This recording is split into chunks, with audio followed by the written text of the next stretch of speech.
Okay, so accidentally hit airplane mode there. So I had to restart the whole fucking stream, so that's pretty cool. But we will get into this. I was wondering what the fuck happened because, man, that's kind of annoying. I hope everyone's able to rejoin and stuff like that.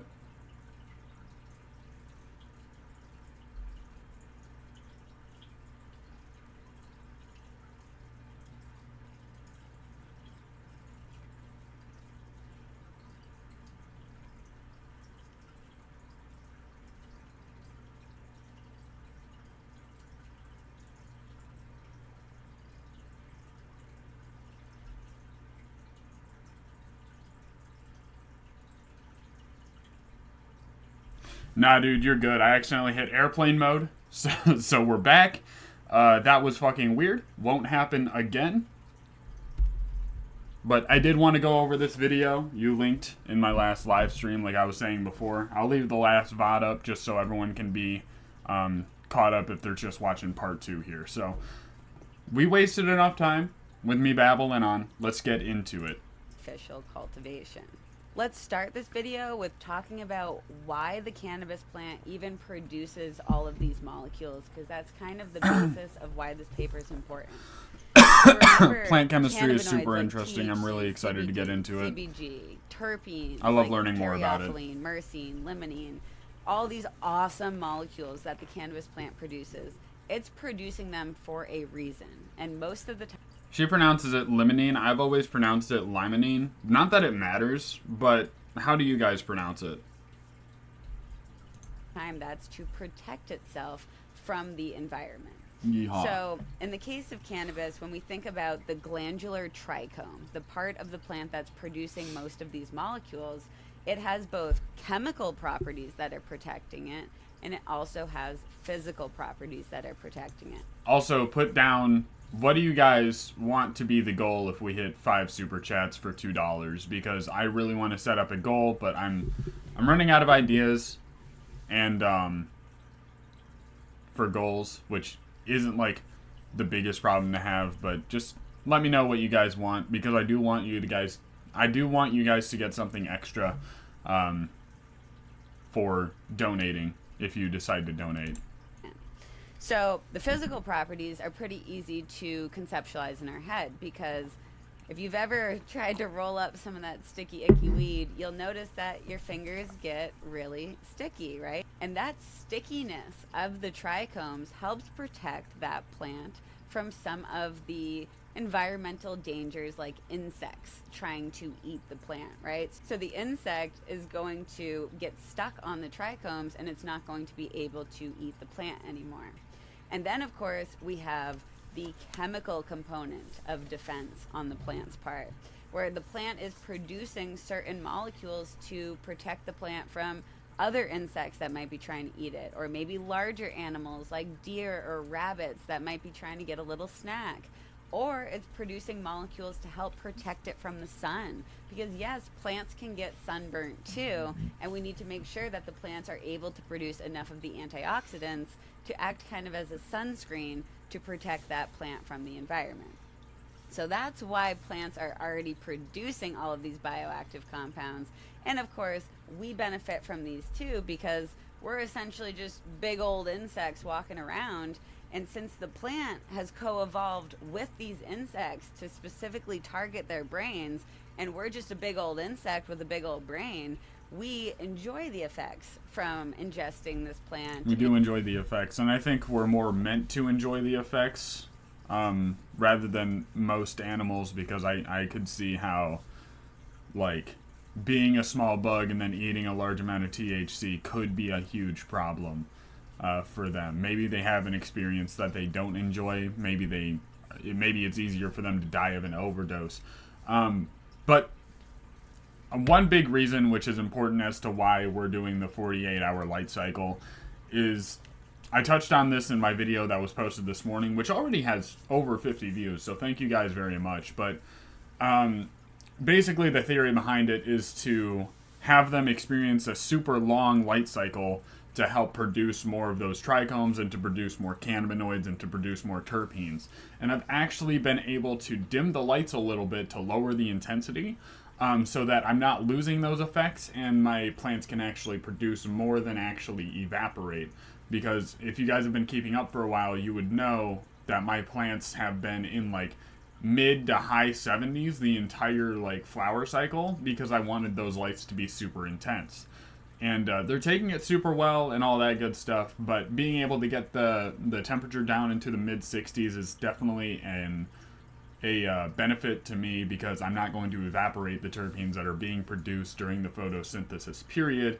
And then extending that, hopefully we can really max out what we're able to produce and accelerate the maturity of the trichomes. So ones that were clear, hopefully some of them turn milky, and the ones that are milky, hopefully they get more potent, or some of them start to degrade a little bit and we get a little bit of that higher saturation of the amber trichomes.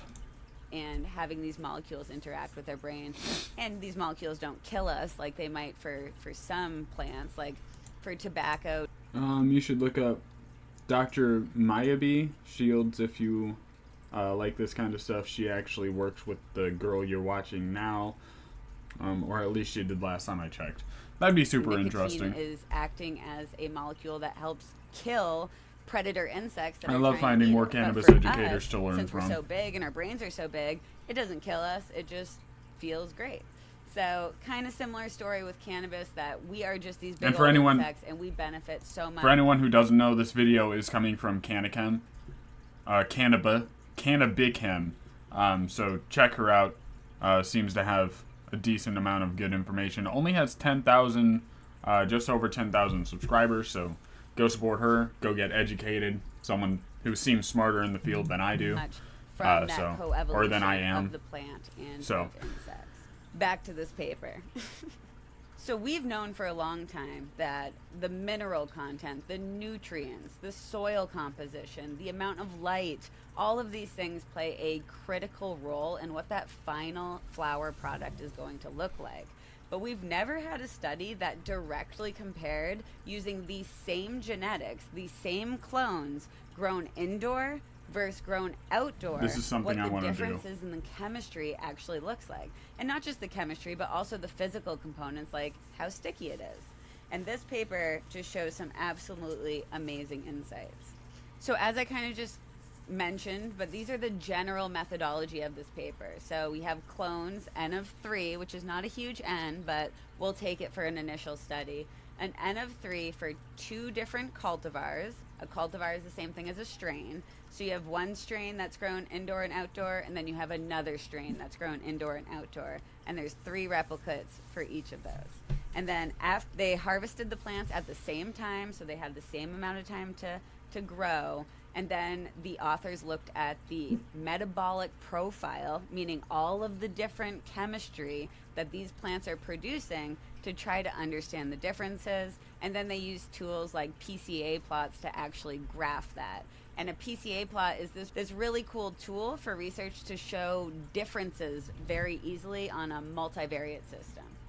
We won't get into the methodology of PCA plots, but I will definitely show the plots here. First, what I think... So I do also want to do a lot of my own private experiments with clones, and I think I'm especially going to be doing it when I get into my breeding project, and it's going to be really cool to see how the canine cake will go through different processes when it comes to the clones, when it comes to the mother plants, and a good compare and contrast, and then also being able to send seeds and clones off to other people to see how they react in different environments. I think it's definitely going to be a good thing. I think that we need to learn more about how the different methods of growing actually affect plants. If there's things that don't have a difference, like flushing, we found out does not make a difference toward your final product. It's very important to be able to do those things so that the people who don't want to do it, who are only doing it for the benefit they believe it has, can not do that process. And if they want to keep doing it because it's a mental thing, They're completely allowed to do that thing. It's not wasting time. It's not wasting money because you would need to water your plants anyway. And then you would be able to just not mix those nutrients in there and not put the dollars into your water. Think is the most interesting thing that was found in this study is that both for cannabinoids and for terpenes, there were more of them produced in the outdoor samples, so you have a greater diversity. That's really cool. But also, you had more oxidized and degraded samples, so kind of broken down molecules, found in indoor cultivated plants Interesting. versus outdoor. Now, that's a little counterintuitive, at least for my brain, because It's a little counterintuitive for me too, but could that have to do with the light? Is it how the soil is? to Sorry. I've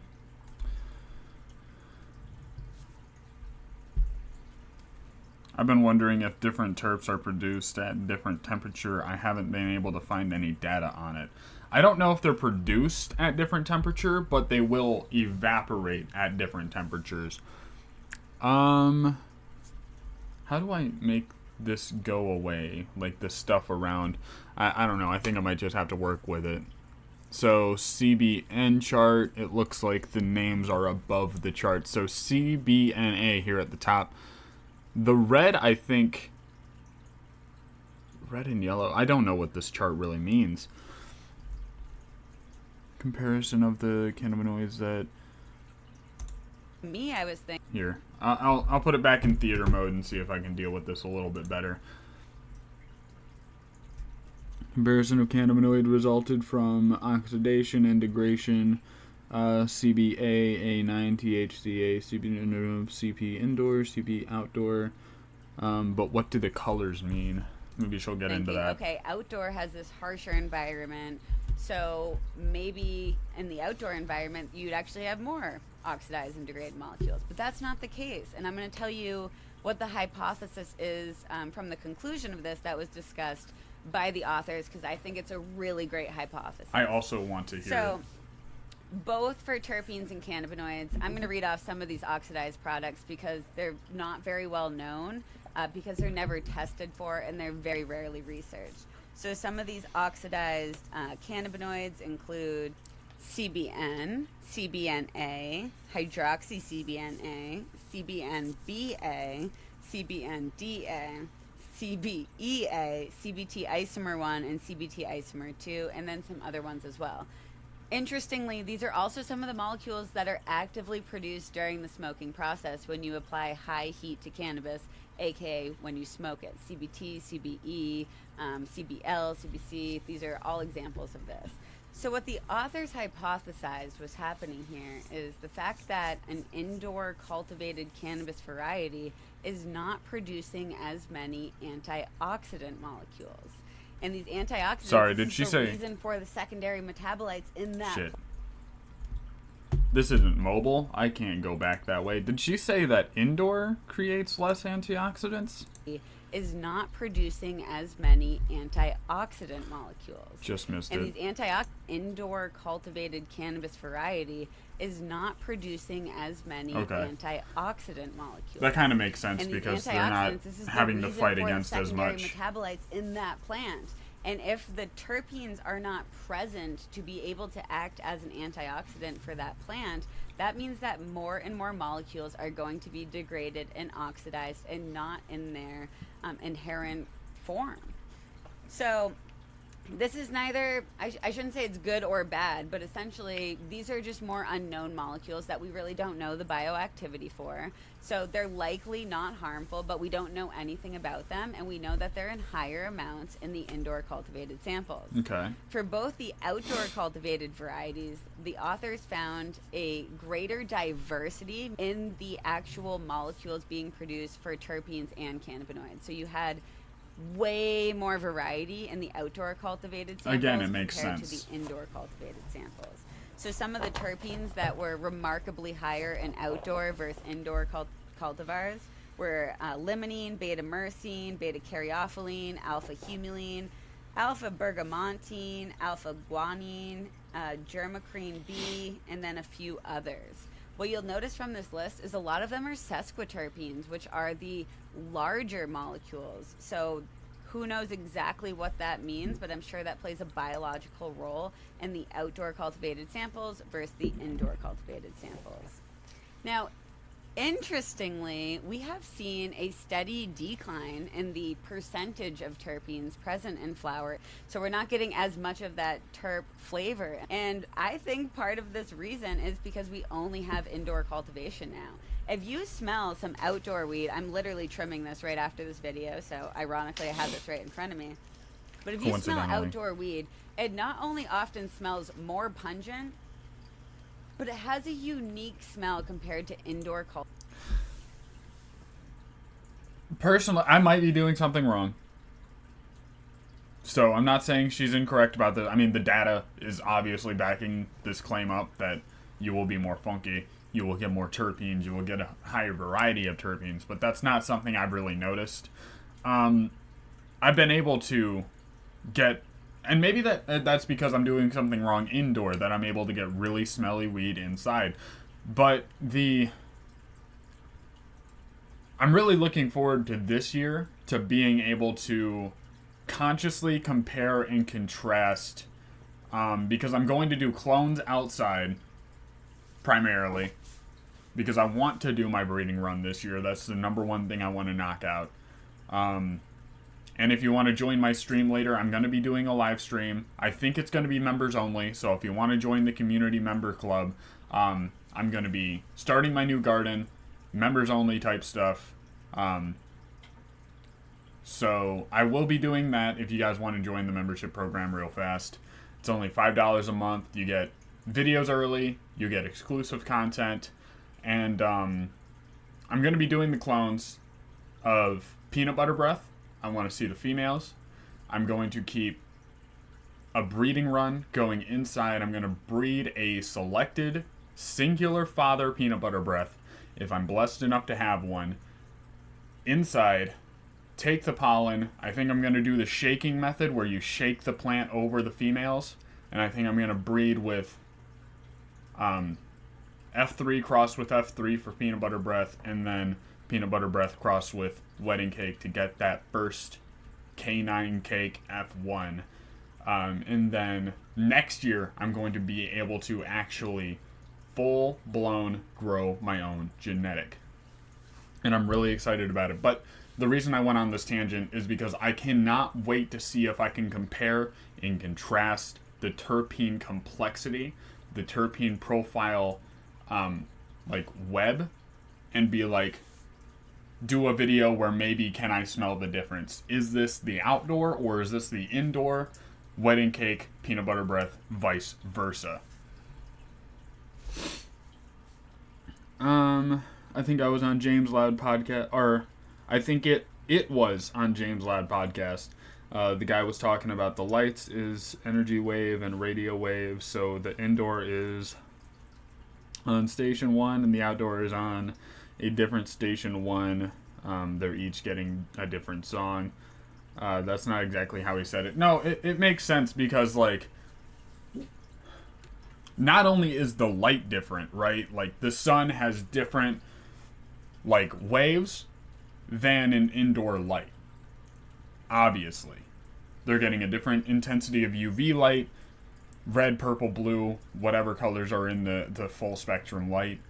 And then they're getting different radioactivity.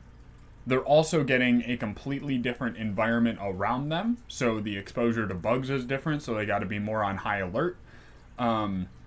The composition in the ground from the roots from the plants growing around them is completely different. So they have different social ability with different plants. And then they also experience the world in a completely different way than an indoor pampered, coddled little bitch-ass indoor plant. To put it, just layman's terms, basically. So it completely makes sense. Plus, if you want to take into account that if you're growing outdoor, you're probably growing organic. If you're eating organic matter, maybe you react to organic matter different, or maybe it's a different diversity, again, creating an even more complex, what do I want to say here? Complex environment with just more connections, more diversity, it makes sense that the plant would be a whole lot more different and chemically more complex. Cultivated cannabis. And the authors also found that it was, in fact, much more sticky and more pungent compared to the indoor cultivated samples. Similarly, with the cannabinoid profile, there was big differences in what was being produced indoor versus outdoor, but the cannabinoids that really stood out were cannabichromene, CBCA, the acid version, because this has not been decarboxylated or activated yet, and also CBDA as well. These were all significantly higher in outdoor samples compared to indoor samples. Oh, and I should also mention that Delta-9 THC was higher in the indoor samples, which is important. That's This is interesting. the main driver of our legal market as well. Overall, because the outdoor varieties are able to produce a larger swath of molecules, like literally more chemical diversity compared to indoor, and at higher amounts, this is a ton of rationale to use this data as science, as advocacy, to allow us, one, the right to cultivate outdoors, both in the legal market. We should be able to have greenhouses and outdoor facilities 100%. as well as indoor facilities, because for patients that don't have access to outdoor cannabis, you may be limited on the actual therapeutic potential of your cannabis product. I brought this paper up to the State House last week when I was talking about how we need, at the very least, we need greenhouse cultivated cannabis in New Hampshire. We only have indoor cultivated cannabis available to our medical patients, and I genuinely think that is a disservice to patients, to our industry. I also think we should all be able to grow at home outdoors, although I know that's a bit far off. And I also understand the appeal of growing indoors because it is a lot safer for a lot of people It is a lot who safer. don't have access, or they do not live in a state that. Also, the big thing is, like, my main concern when it comes to growing outdoors is people who want to try to take my medication, people who want to try to steal my plants. That's a huge thing, a huge risk when getting into outdoor cultivation as well, is that not only could you get taken by plants, by plants, predatory plants, predatory pests, insects, deer, etc., but humans are also a pest. And then you have mold, fungus, all that good stuff that you could also lose your plants to. So allows them to cultivate outside. Again, I think this research is really validating to something that a lot of us already knew because of our preference for outdoor grown cannabis. But I guess my question to you is, do you prefer outdoor and grown cannabis or indoor grown cannabis? Comment below. Thanks for watching. Mad love, and feel free to ask any. Fuck yeah. So go check out her channel. It seems like she has a lot of great information. The study leaves more questions than answers. What, for example, would be a question that you would have when it comes to the study? Because maybe I can figure something out there. Or if there's a different topic you guys want to get into, definitely let me know. But we could definitely dive deeper into this because there is a lot when it comes to that. But let me know some of your questions. See if I can answer them. Or if we can't, hey, maybe we can look into them. Epic breakdown, outdoor hits different, and the high. I'm sure depending on the grower, you could get the opposite results. Sure, man, sure. Nature versus nurture type stuff. You could definitely get the opposite results. Yeah, I mean, it really just, it depends on a lot of things, but I think this is like a blanket, like, healthy plant, full potential. The outdoor is going to be a lot more chemically complex, and it makes sense for a lot of reasons. But you could also prefer indoor cannabis simply because, like she said in the study, they said the Delta-9 THC, which is what we look for in our cannabis plants, a lot is selectively bred to have a higher percentage of that and lean more towards that genetically. So it does also make sense that we would have more Delta-9 indoor, because when we were going through our prohibition phase, a lot of stuff had to be grown indoor because You don't want the feds knocking at your door. You don't want to have people steal your plants and stuff like that. You want to keep it a secret. So indoor cultivation was a huge thing. And if you're selectively breeding to get a certain thing out of your plant inside, then you're going to get a lot more of it because you can specifically focus on a singular compound. For example, like if we wanted to grow and selectively breed for a higher CBN content, and we had an effect that would reflect that we had more in there, that we'd be able to notice, that would be a lot easier to do, and then we would also have plants that have higher CBN. So are there any other questions, comments, concerns about the study?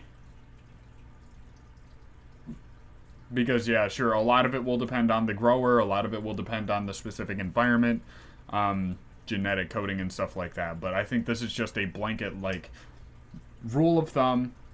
It'll be more complex. IDK if for one's better than the other, but definitely different.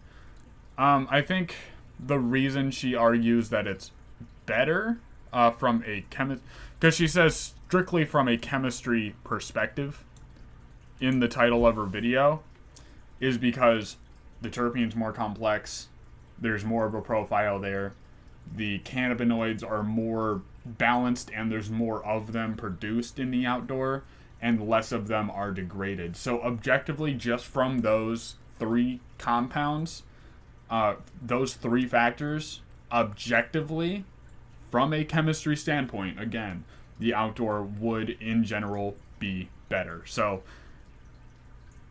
I think that's where she's trying to get with that.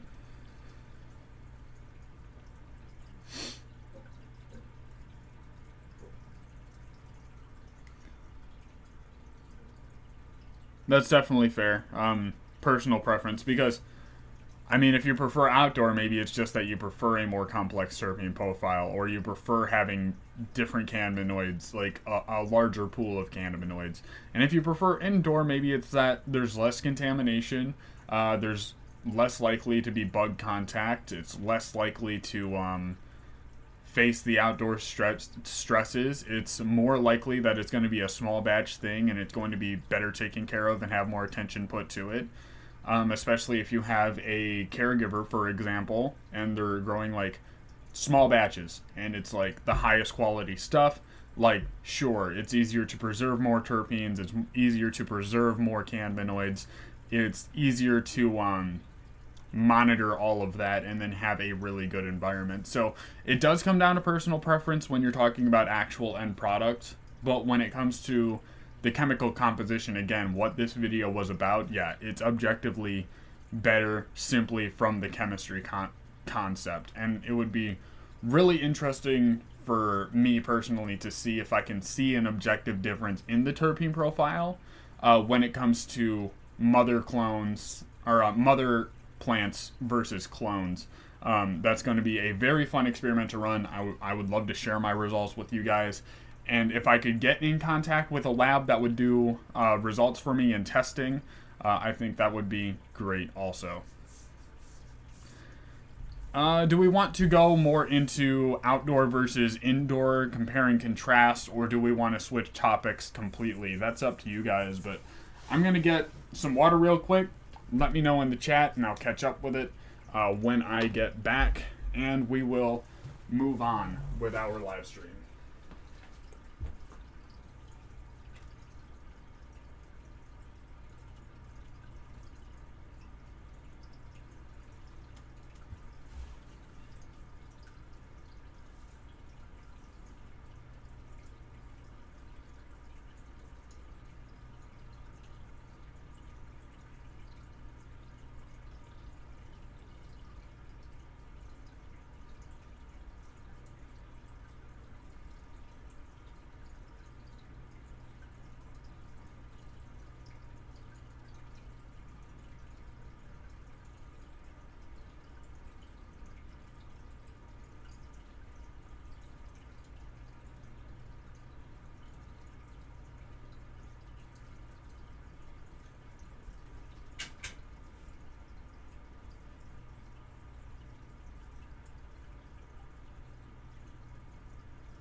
Alright, I'm back. Welcome, R2C. Good to see you. Glad to have you in the chat. We're just going into indoor versus outdoor cultivation. Which is better? What are the differences?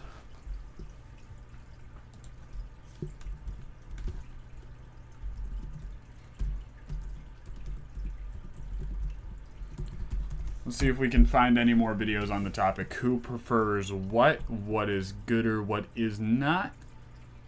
What's the difference between indoor and outdoor?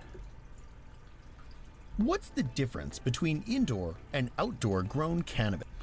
And I think what they're going to go into, based on the title, is why some are labeled outdoor and some are better for indoor. But I could be wrong. Is one any better or any worse than the other? Or Which maybe one they're should just you be talking about looking it for on in your general. next trip to the dispensary? Let's take a look. Like most things, choosing between indoor and outdoor grown marijuana comes down to preference. The biggest and most obvious advantage of outdoor strains is cost. Since there's far less overhead, literally and figuratively, in an outdoor grow, companies are able to sell outdoor grown flower much cheaper than indoor grown. Of course, the quality of outdoor flower, generally speaking, isn't quite as perfect as indoor strains. This is due to the fact that, in an outdoor grow, there are so many factors that can have an impact on flower quality and yield. Things like light exposure, temperature, wind, humidity, and rainfall can all have a huge impact on the overall quality and potency of any cannabis strain. In an indoor operation, growers are of course able to control all of these different variables, allowing them to produce flower that really is just about perfect in every way.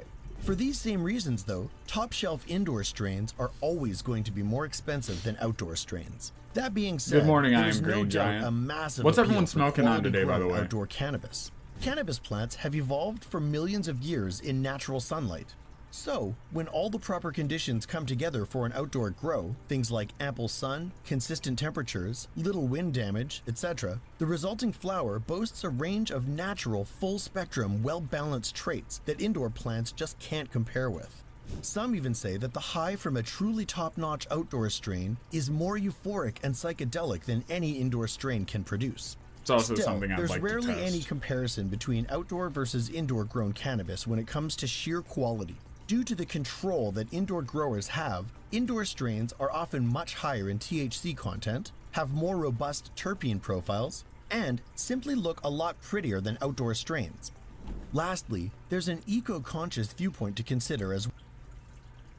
So about the profiles, I would love to find out more about this, like for sure, actual real science.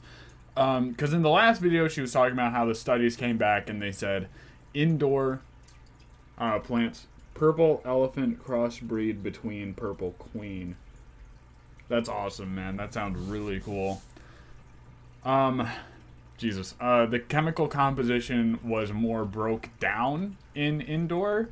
But here they're saying the terpene profile is more robust. And that can be interpreted in a couple of ways while having the same thing, like while having both of those be true.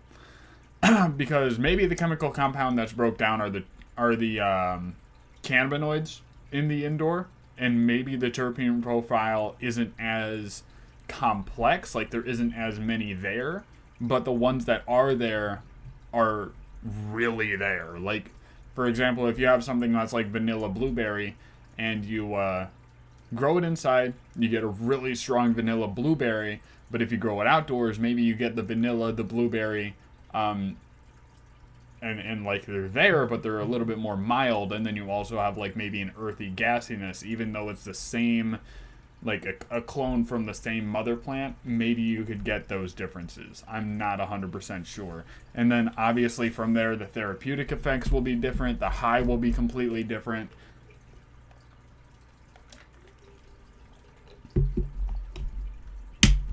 So I would love to know way more about when it comes to this. weighing the advantages and disadvantages of outdoor versus indoor grown weed.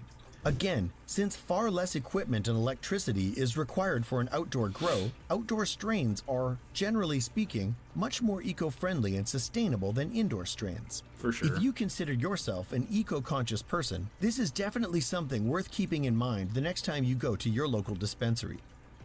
To summarize, the difference between outdoor and indoor cannabis strains really comes down to two key factors: cost and quality. If you're looking for cheaper, less expensive flower, outdoor strains are always going to be your best bet. On the other hand, if what you're after is potency, effects, and sheer quality, indoor grown strains are, 90% of the time at least, going to be your best option. If you found this video helpful and informative, or if you've got something else to add regarding the You definitely touched on it a little bit of a shorter video than I would like, honestly. Here's a Pigeons 420 on his highly motivated episode 14 1 year ago. Oh my god. I saw Outdoor. that it's literally like from Better what they than have available indoor. Right now, it's the only strain. Shout out to And Pigeons it's just in, 420. I've the been slim following him or the king since. size, and then they have it. Quick plug. I love Pigeons 420's content. He puts out a lot more than I'm even able to keep up with, him and the CLTV boys. And then I've been watching him since before I even started growing. Like, he's the main guy I learned a lot of my like beginner stuff from, like training, curing, drying, all that good stuff. So when I was first starting about actual cultivation, he was the guy. And flower as well too. They only have one strain? Wow. Cultivar, rather. Cultivar, yeah. Yeah. I think that it's. They may have some other stuff, like one or two other. But it, like from the conversation I had with him, and the samples I received, it was all the same strain of different things. Huh. So Hey, and if you're good at what you do, double down on it. yeah. I think there are certain strains too that can be a little bit more ubiquitous for like a multi-use kind of baseline stone feeling, and then most people get that out of it. And Well, there's you ever heard of hash plant? Mm. Hash plant is exactly that. It's Right. a plant that's primary. I wish I knew actually the lineage. Maybe someone in the comments could help us out. But hash plant is primarily grown for hash. Mm. But I'm curious what that original cut was. Like, what is it? Girl Scout cookies, strawberry cough. Like, I have no I mean, idea. obviously it's knows? going to be something that was. Resinous. Yeah. Right. Yeah. Like there's Yeah. high name thing, but they don't have shareholders Right. to appease, so that they're not getting articles written about them and stuff. Right, you know? right. That makes sense. Yeah, of course that's the way it is too. If you're not big enough to get attention, you're not going to get attention. Yeah. We, Like- oh, go ahead. Oh no, I was just gonna say there's a girl I really like, a company that we have quite a bit of product from, and they just did a restructuring filing, fired most of their employees, Tantalus Labs. Tantalus. Yeah, and Yeah, like, we were talking about that. right, you know, it was like, oh, these are like really good products, and they were priced Let's see if we can incredibly, actually too. get like they were to where they amongst talk other about it. things on the menu because they took up a bit of the real estate environment, right? Like it doesn't have to just be a big iceberg. Right. It can be a lot of things that can create these problems. So I think that it's sometimes it's just bad luck. I mean, I mean, he's talked about. I've seen him talk a lot about the taxation issues.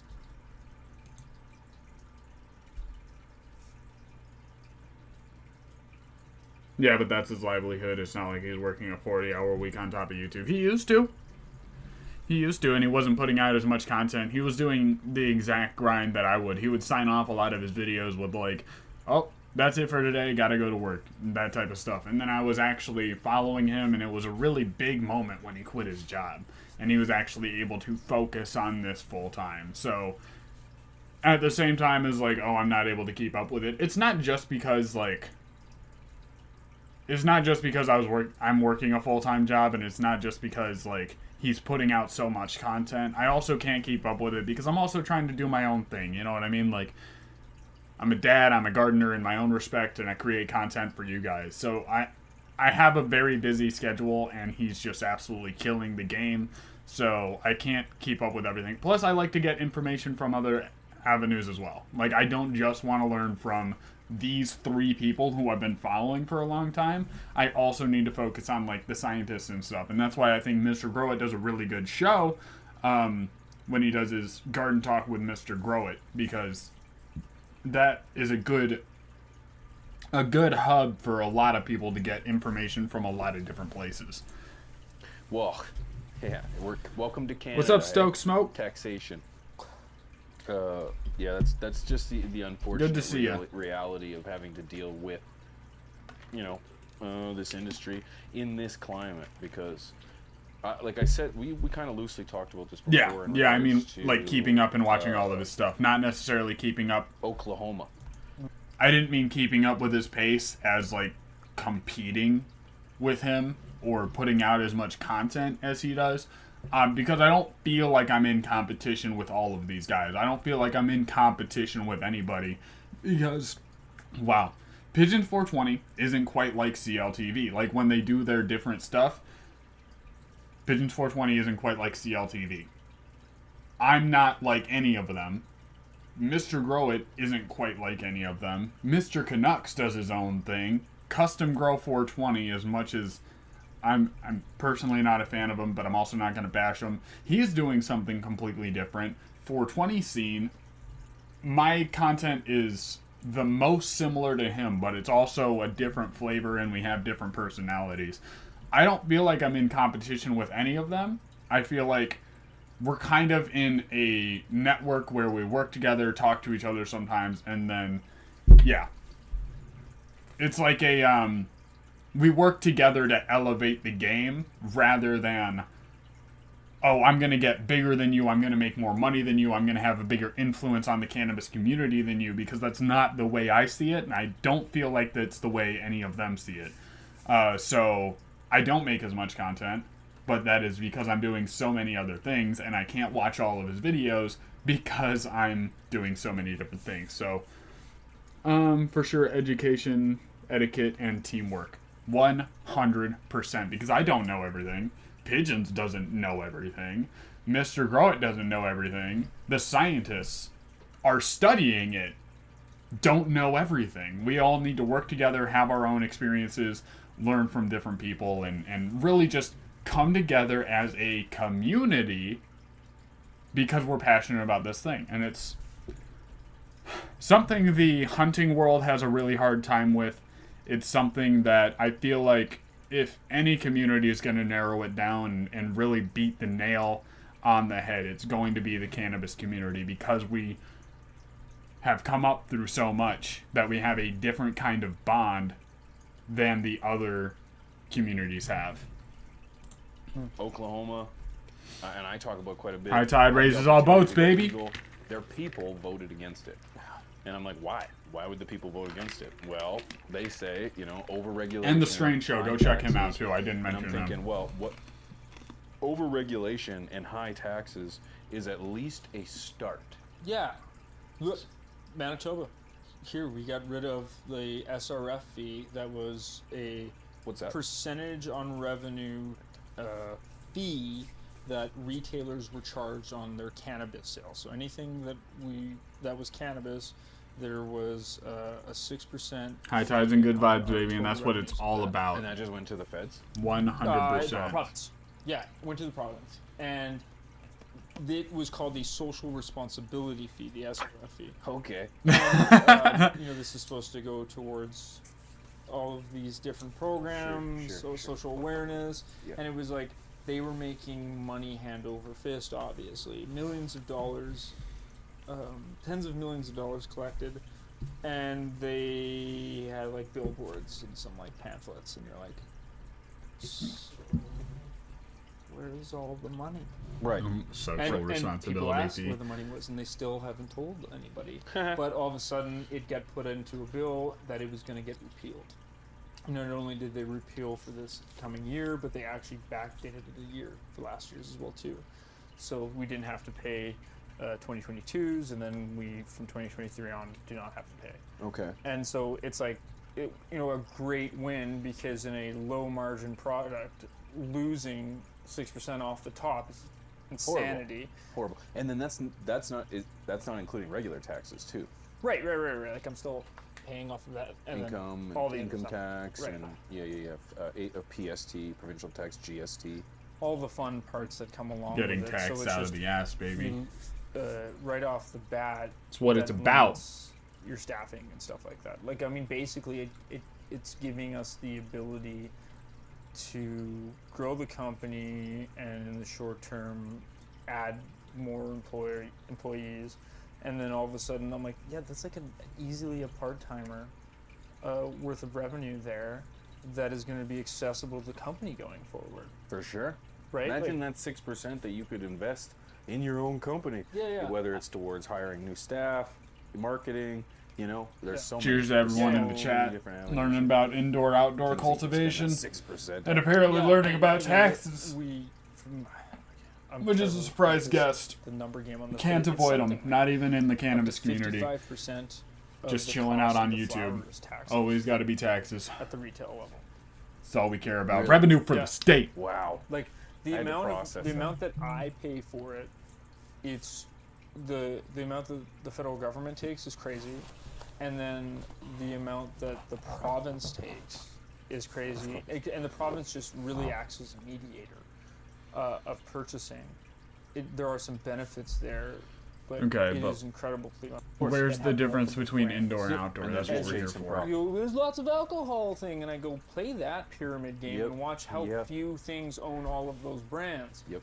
You know, there's a lot of mix there, and yes, small guys exist. I think We that's- have, like, I think that's one of my least favorite things about capitalism is the fact that the big guys can own everybody and there's not a lot of differentiating. And I understand how it works. Like, if you want to buy a business that is technically a product, but at the same time, I don't think it's healthy for any economy or any civilization to have like 3 big companies running everything.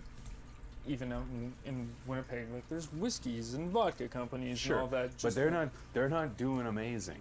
yeah, They're doing well, and I'm right, sure right. they're happy and content, but they're still not competing on the No. level, you know, that can compete against a Crown Royal, which is a great example of a small company gone big, but Yeah. you know, a Crown Royal Also, or local Jameson. Manitoba company. Right, Yeah, right. A Jameson, you know what I mean, Yeah. or a Budweiser. You know, Yeah. good luck penetrating the beer market. You know, Honestly. Right.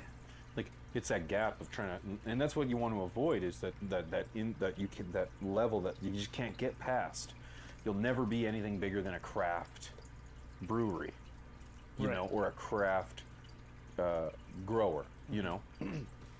But you have to stay true to your product, to the cause, and you know, I think people will search it out. People will find that because we're already seeing it. People don't want garbage. 100%. And they're not going to go to a company that's going to keep providing inconsistent or no good product. And I don't, you know, and I think the awareness around terpenes and, you know, different cannabinoids, you know, and flavors, you know, people are really starting to realize, okay, wait, I don't have to have this product that just tastes like weed. I can have something that's maybe a little more floral, something that's a little more, you know, fruity, something that. One thing too, to speak to the craft market, is not only can you go in there and be like, hey man, like, your stuff's way better than the overproduced, over-dried, not stored properly, not cared for plants in the dispensaries that are million-dollar industries or whatever. But that's also part of how they are setting up the licensing as far as cannabis industry goes. Yeah, and that has to do with the over-regulation of it. But I'm just talking about, like, in Michigan, for example, we have a medical market where you can be a caregiver, and then we have medical within dispensaries, and then we also have the recreational. Now, the medical in the dispensaries is you basically get a more therapeutic product and you have more options for what you can get, and then you also get those at a cheaper price because you're premium, because you're medical and you're prioritized, which is a good thing, don't get me wrong. But at the same time, the amount of care that I see coming from dispensaries in general, not to name anyone specifically, but dispensaries in general, it's not really a thing they're focused on making quality cannabis. It's more of a turnover thing. And one thing when it also comes to medical, when you're under a caregiver, is you can go to your caregiver and be like, listen, I was looking at this one cultivar. It seems to have like therapeutic properties that I'm looking for. Is there a way you can work this out to where you can get it, and I will even maybe pay a premium to someone who grows small batches to be able to get a specific cultivar that I'm looking for the therapeutic effects that I'm looking for specifically. And then it also has the flavor profile, and you have a lot more like pull to get a certain product when you're dealing with a private, like just a guy who is a caregiver who has a passion for helping people medicinally with this plant. So I think that's a very positive thing, and I think more people should search that out when they're going for medical. It's got a little more, maybe skunky if you want the gas, or the nasty for the funk. But it's like, people are understanding that there's more to this product than just THC. It's just over the course of the last, we talked about over the course of the last 30, 40, 50 years, that's all we focused on. Yeah. But people are realizing, well, wait, there's more. Yeah. But the big companies aren't willing to research or invest the money into the plant and the product to see what else can we find. It's a push for profit. People just want the THC. Give them the THC. You know what? I've got such a good example of this, and it is Natural Earth, Winnipeg company. Mm-hmm. They've got the strain that they do living soil. There's a thing, we're looking at talking to them, coming up with stuff too. And one of the new batches of their Miss Kim, of now that it's getting going and stuff, starts with an N, and Adams can kill me for forgetting this because this is like him spreading his gospel all the time. And Nitorol. Sure, like you're referring to terpenes. Yes, and I Yep. can't remember the one. But Yeah, he actually said it to me. yeah, when we were at the yeah. birthday. Yeah, and Nionol. that's a thing that is not indicative of that strain, and is cause and effect of the way they grow that, right? And those things aren't possible on a large scale when you are growing for pure profit without any push from there. Right. If Yeah. that's the only thing that this industry comes to. It's not that stuff's not going to be available. It's that you're not going to get that.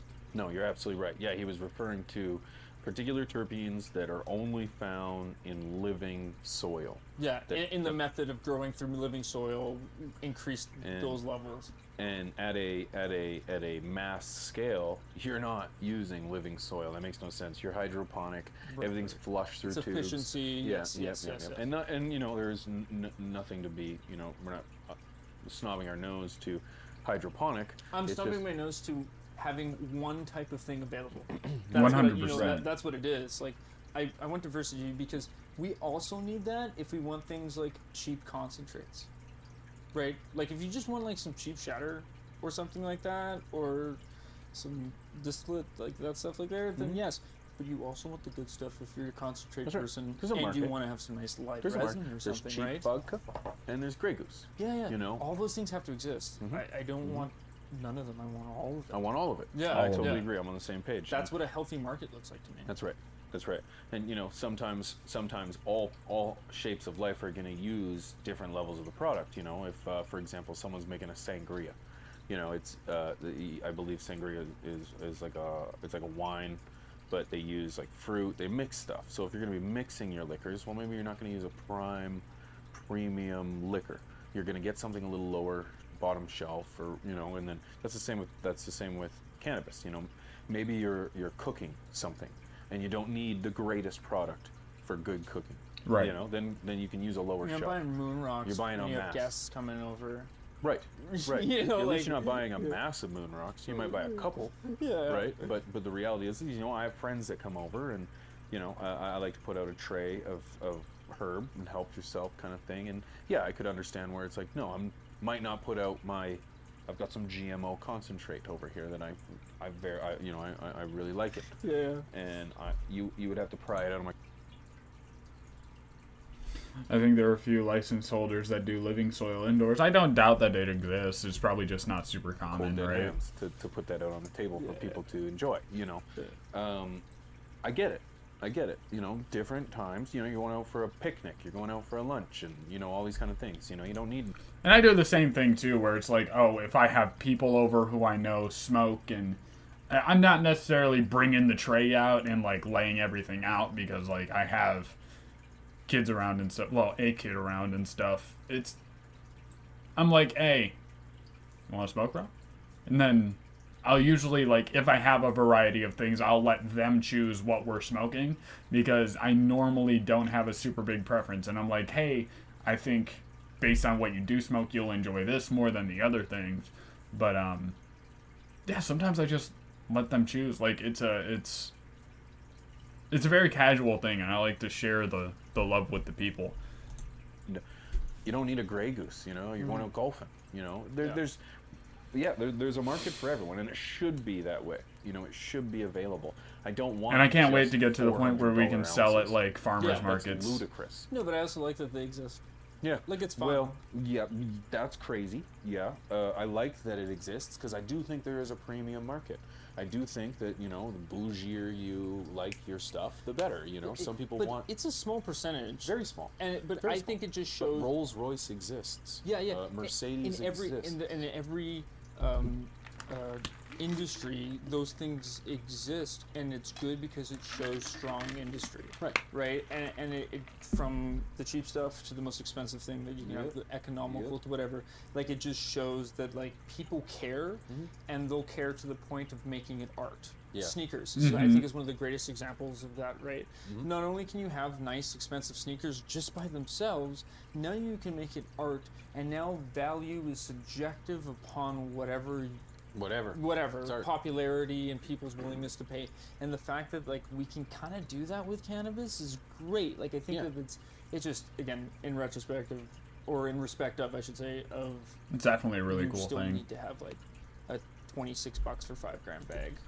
And one thing I do like about cannabis, well, 1 second, let me stretch here. One thing I like about cannabis specifically is that you can make it your own thing, especially if you are a grower and you're doing it for personal reasons. You can specifically make a cannabis composition through selective breeding. Mind you, it's going to take a couple years, but you can eventually get to the point where it's like, I have this specific thing that I've created, and it is perfect for me and anyone who is like me. So not only can you make like a craft wedding cake, a craft do-si dough, a craft moon rocks, a craft something specifically crafted for a specific concentrate. Like, it is a all around the board type thing. You can do something to the point where it is actually like an art piece, and it's also natural.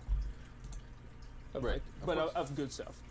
That somebody that of stuff that you're like, yeah, that's fine. That's serviceable. You're buying that with the expectation that you don't want it to crumble when you touch it. Right. But if it's like, that's pretty decent bud for that price. Great. Awesome. Yep. And you know, when we were at your place there, the one time we smoked that joint that was wrapped and rolled and coated in a million things, it was like 1,000 milligrams and stuff. That was the first time in my life that I had ever had anything like that, you know? Yeah. And that's because that, if you will, is a premium product, you know? It's like when we were kids and teenagers, we weren't looking for that. You know, we were lucky if we could just keep a joint around, you know? So it's like, yeah, I like that, and I do think that is healthy, and I want that kind of industry. I'm not going to support it in terms of my finances because I just don't have any desire to have. But I think it's desire to do as well. That plays a big part. Is you have to have a desire to it, because finance, it really, what is it buying you? As a person who knows how to grow really great weed, what is paying absurd dollars per gram? If they are willing to do the work to make the brand that coveted, then like, who cares? Yeah. No, have at. Have Yeah. at. No, that's good. Yeah, that's good. I'm excited about that. But it's unfortunate to hear about Tantalus Labs. I was really hoping for them. I was, that's one of those companies I was like, yeah, I believe in you. I'm interested to learn more. Like, I'd like to see. It sucks how when a this is brand all you gonna play believe out in ends up from, going down. Of the quality of outdoor grown versus indoor grown. Oh, 100%. And it's the weirdest thing to me. Well, It's the weirdest thing to me. Here we the go. thing is, though, is that as an indoor grower, there is a difference between indoor and outdoor grown product. Yep. There is a That's very pretty inarguable. hard difference between indoor and sun grown. If you're using a greenhouse, that means the element of bugs almost minimum, disease minimum. It's only what you're bringing in. Right. You know, the idea of climate control, you got it, right? It's all climate. And to top it all off, you've got the power of the sun. Yeah. The best lights you can buy. The best lights you can get. It don't cost you a damn thing. You just got to cool down, right? Yeah. So, or keep the garden cold. So, to me, I would still consider, you know, is it outdoor grown? It's sun grown. Outdoor grown, there is a difference. You not only Especially can you, dealing with pesticides and stuff. is well, it? Yeah, pesticides, 100%. And the thing is that without the climate control, you know, moisture isn't always dialed in. The wind, the birds, the bugs, the deer, they all have a say in your product. And often enough, the visuals, like it's typically a looser bud, little more leafier, and Which you can deal with. It's fine. I want to say, you ever had like fish out of a lake, and you can taste the lake. I get what you're saying. Sometimes there's like that gamey taste to outdoor weed. Oh Where yeah, it's like I've had you that. can I've experienced that for taste sure. That it sat out, it was outside for 3 months, you know, and there is a difference. There is a difference, but those that have figured out how to utilize an indoor environment using the sun, I think, is hands down the best way to grow bud. For sure. Because Greenhouse. man, I think you're gonna have. I think the sun is giving you things that LEDs, HPSs, or high intensity diodes Everything aren't like giving wide you. spectrum, trying to do the best to replicate. Right. Big You might be getting people close, who are accurate in the sky. but yeah, but the spectrum might not be the only other thing that's coming from that big ball of energy. You know, there might be other vitamins and resources and nutrients and things that you're getting from that sun that you're not getting from lights. Like you know, like the trichome development or different cannabinoids, like we were talking with Adam. You know, he's saying that through living organic or living soil, it's not necessarily organic, it's living soil, or it's not 100% organic.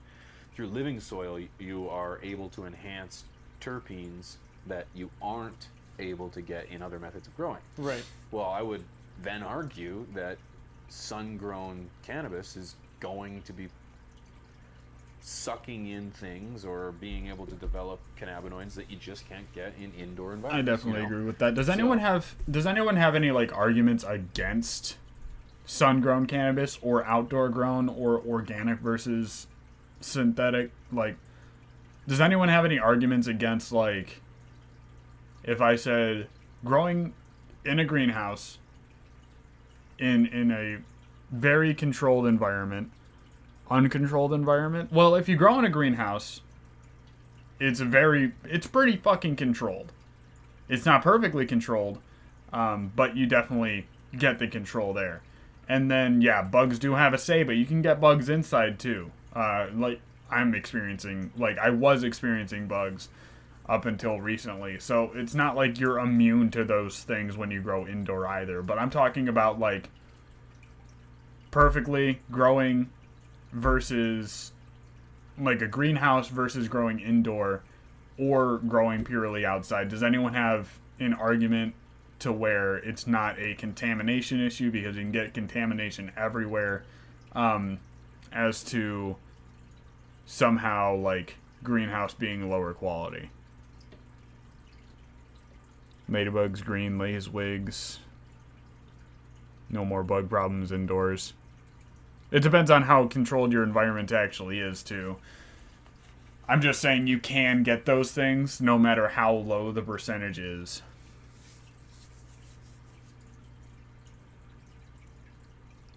It's good to see you, Headies.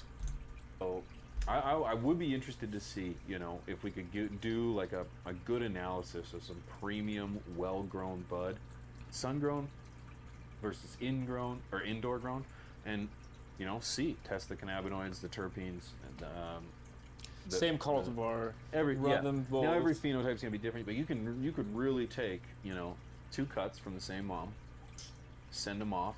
Now, of course, there's gonna be other factors that come into play, but I'd be interested to see. You just have to let it ride. Yep, let it ride and just see. You know, is it a significant difference between the terpene profile of A versus B.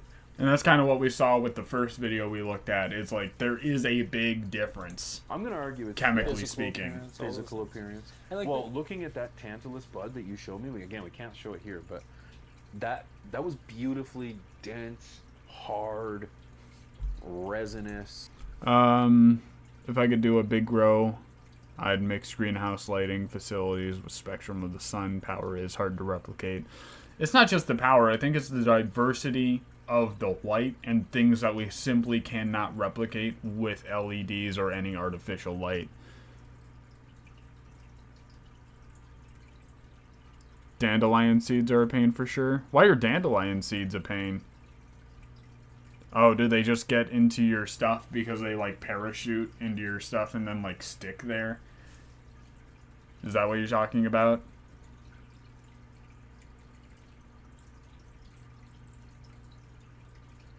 But yeah, like the vitamins that you get from the sun, you don't get from artificial light, like fluorescent light, for example. A lot of people work under, and then you don't get like any sort of benefit from that.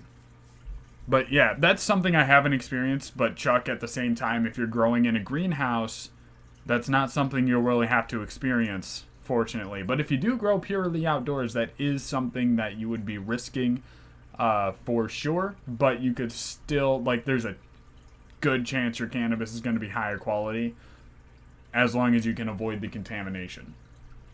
Like, I don't want contamination to be part of the issue because it can happen anywhere.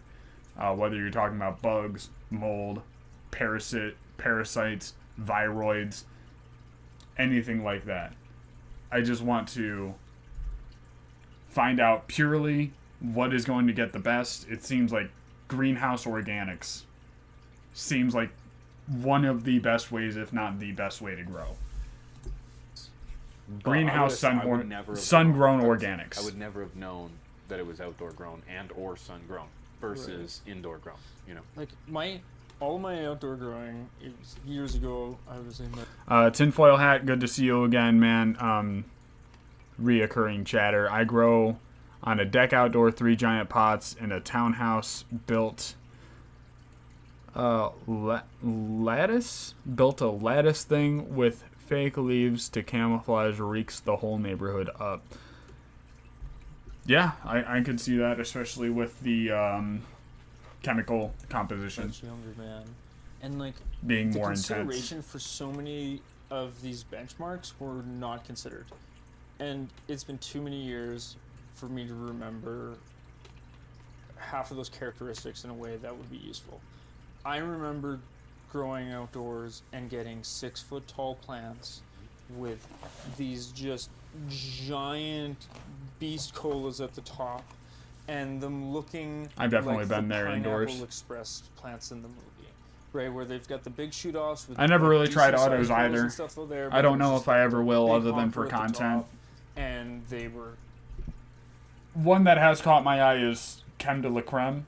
Creme de la Creme, however you say it, whatever its name is.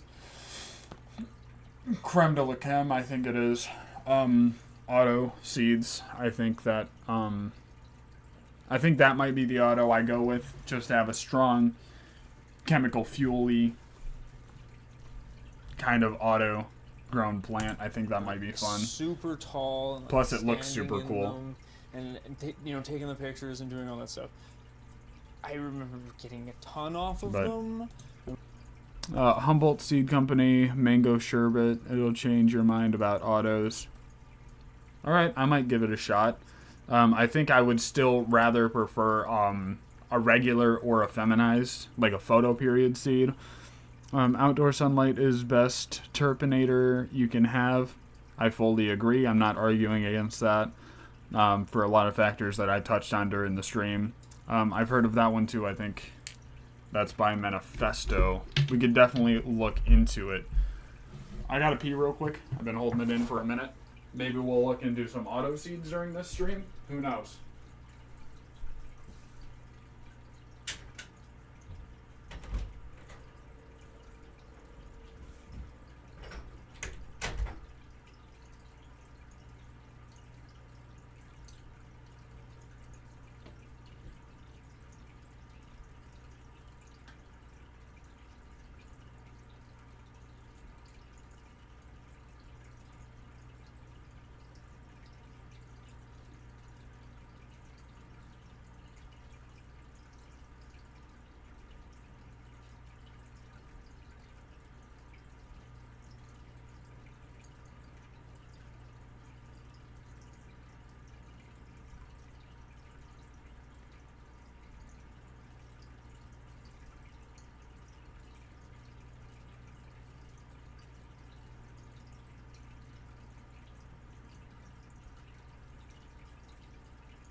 Yeah, missing a certain terpene profile, that definitely hits hard. I got the wedding cake. It kind of kills me that I'm not able to grow it like the specific wedding cake I had. But let's look into some of these auto seeds and then maybe see if...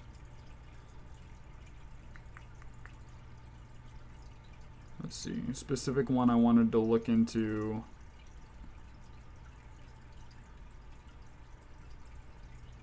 Mango Sherbet by Humboldt Seed Company.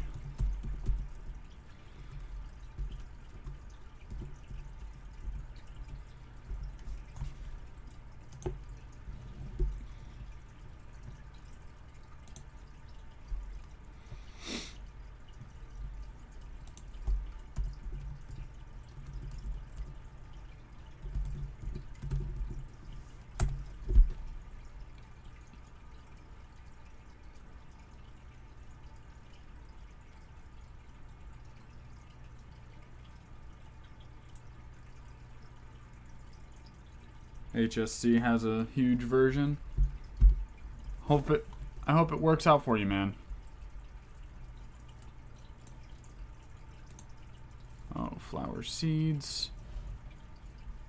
We'll just kind of look through, see what we can find.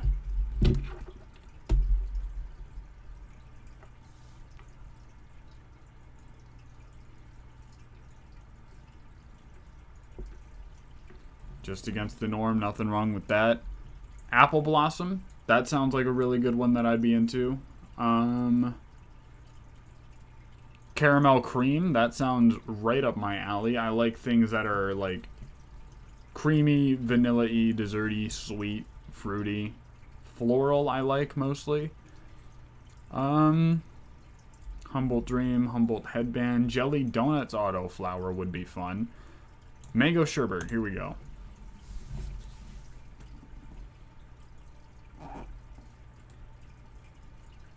Autoflower, original strain, it seems Mango Sherbet.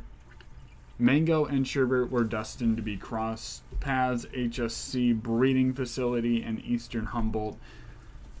Our skilled breeding coordinator paired these strains, harnessing mango trees' potential while honoring Sherbet's smooth flavor and gentle sweetness. Anticipate larger plants compared to the sherbet cut, adorned with familiar fuzzy trichomes. Expect light green buds with orange hairs, exuding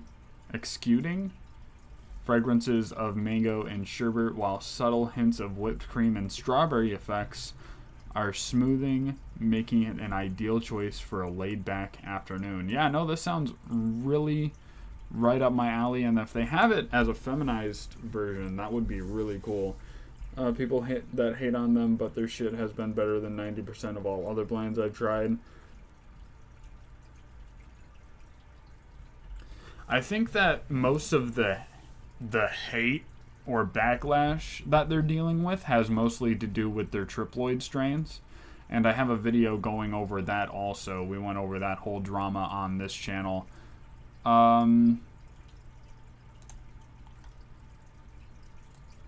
had a Caramel Cream. Has anyone grown this one? Caramel Cream? Introducing Caramel Cream in its autoflower incarnation, a standout from the 2018 Pheno Mega Hunt, where triumphed at amethyst and staggering array of 10,000 contenders, while its growth, bud structure, THC levels, and resilience to disease, pests, and mold all earned high marks. It was the tantalizing terpene profile that truly set it apart. Be prepared with a terpene profile that enthralls the senses and leaves you craving more, with hints of fuel and nuts. It's predominantly characterized by its rich indulgent notes of salty caramel and cream, part of our new line designs to cater to both farms and home gardeners. Caramel Cream Autoflower is not an easy grow, but also, not only an easy to grow, but also promises a delightful, enduring terpene experience. Homegrown TV and Grow Diaries says the best things about the flavors. It's 0 Fahrenheit outside now. My indoor plants are at 68 Fahrenheit, which is better. You know, I would say that your indoor environment is definitely better for now. But one of the ups also for outdoor is that you can pull off a larger yield because space is not as much of a factor, and you can have the outdoor yield carry you throughout your year. So I don't even really consider that a factor. I'm in Michigan right now. I'm not sure what the temperature is outside. I could look it up, but I don't want to. I know it's in the single digits, if not below 0 degrees Fahrenheit. 70 to 90 days, seed to harvest, so like 3 months basically.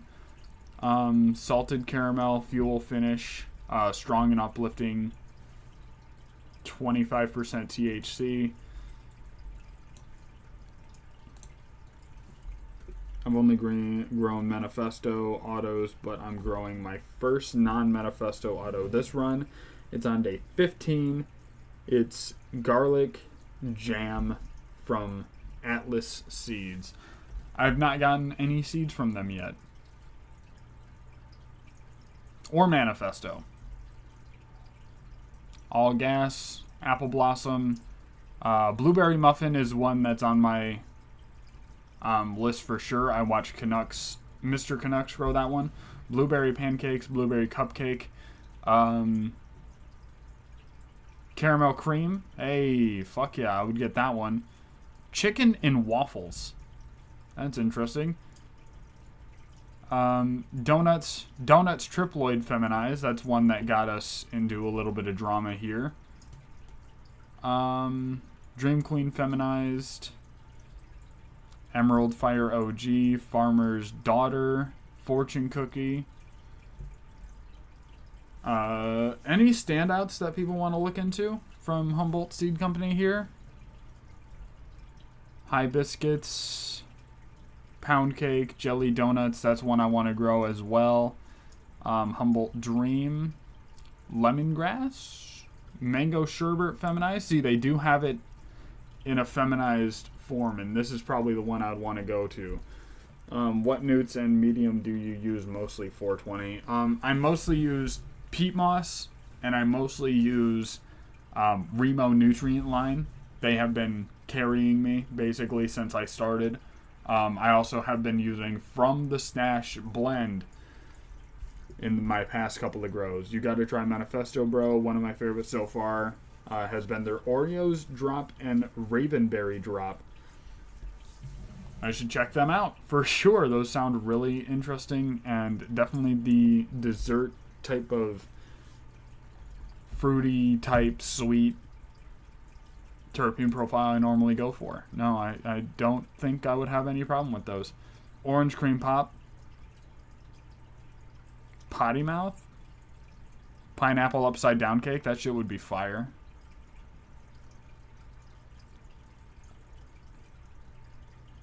Squirt, Strawberry Cheesecake, definitely want that one. Vanilla Frosting and Vanilla Cream Pie. Look at that. Holy shit. Those look really good. Yeah, I definitely want to come to Humboldt Seed Company and do a large fucking thing. Really? Only a couple regular genetics. CBD Trifecta, and then ED Rosenthal Super High Life. I'd really be hoping that they had a larger selection. Oh, the blueberries are big standouts. Also, their guzzlers looking good. Guzzler.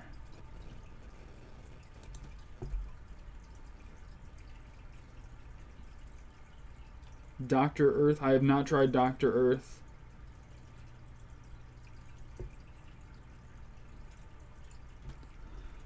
I haven't dove too deep into organic grows.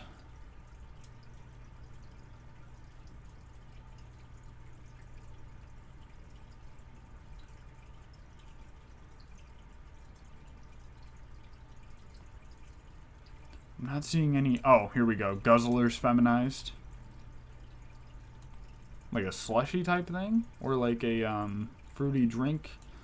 An extremely gassy and balanced hybrid, Guzzlers has a great bag appeal and a knockout, almost psychedelic high. Hold on and prepare for Fractal Vision. What began as a fun, one-off side project has become a mainstay in our garden. Epic production and easy to care for plants make her a great new and experienced growers alike. Fat, light green, and purple buds shine through her deep green and heavily serrated foliage. Once cured, she reeks of gas and ammonia. You might need some extra turkey bags with this one in your garden. So saying a high yielder potentially. Skittles Triangle Kush makes the gushers. I think that's... Or they're all bred together? I don't know. Or, yeah, maybe it's just a... These are all parent plants, so they cross these and then cross these, or vice versa. I don't know. Original strain, Gushers, Skittles, Triangle Kush. So yeah, all bred together to make the Guzzlers. Flavor, taste, smell, chemical spill at the nail salon with hints of aroma type funk. Disabling, narcotic, laid back, relaxed. You're not mowing the lawn today. That would be really fun. Appearance, extremely frosty, light green and purple buds, extremely large bulbous buds. 30 to 35% THC, total cannabinoids 35 to 40%. Above average yield, sturdy plant with above average bud size. Performance, greenhouse, high depth, high outdoor, high indoor.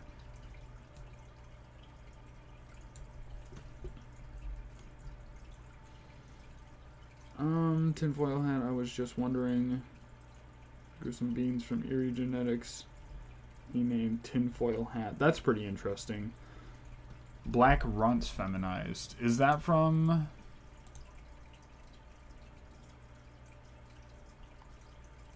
Humboldt? Or are you speaking about a completely different...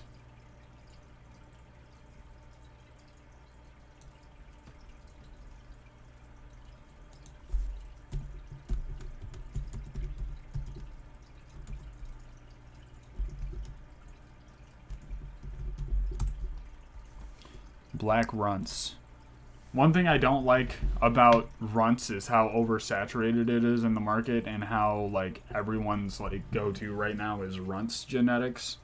And it used to be like cookies back in the day, and the trend's just kind of circulating. The Black Runts feminized cannabis seed, which is a 50-50 hybrid, provides a distinct aroma flavor profile that serves to create a sensory experience that is both rich and enhancing, profoundly relaxing and uplifting. We think you'll love this increasingly popular marijuana strain with its ample yields had to offer. THC up to 25%, euphoric and relaxing effects, which is something I normally go for. Grower experience intermediate. I would say I'm intermediate. Skittles and gelato. So it has no runts even in it, unless Skittles and gelato have runts lineage, I suppose.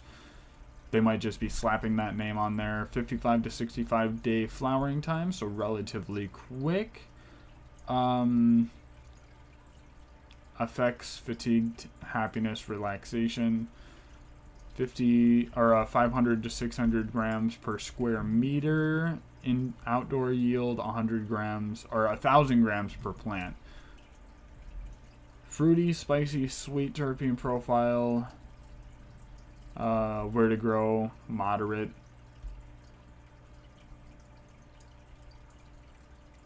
Tall plant height. Evening use. Fantastic. So we looked into a couple seeds. We found out that outdoor is most likely better, or most likely to be better than indoor. We looked into a lot of stuff on this stream, but hey, I have adult responsibilities, unfortunately. Ridgeline, Huckleberry Farms, and many others. Seed Bazaar has Dark Horse. That's pretty cool, man. Yeah, there's definitely a lot of options when it comes to what seed you want to get and what to really do when it comes to genetics. And there's like thousands and thousands of options when it comes to different composition, when it comes to cannabinoids and terpenes, and we could really talk about it all day. But unfortunately, I do have to sign off for now. I thank you guys all for joining. Don't forget to join the membership program if you guys want to see me start a garden later on. I would greatly appreciate it, but it's completely up to you. Yeah, I will see you guys next time. Thank you very much. Any last final thoughts, questions, concerns? This would be a good time to lay those down.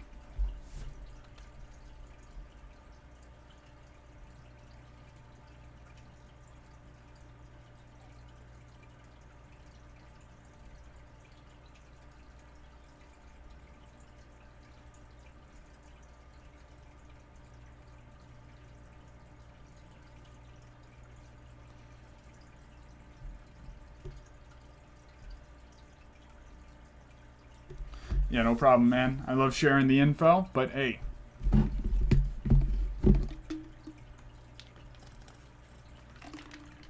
I hope you all have a great time today and enjoy the rest of it. I hope you guys can get high and smile and maybe share some happy times with another person.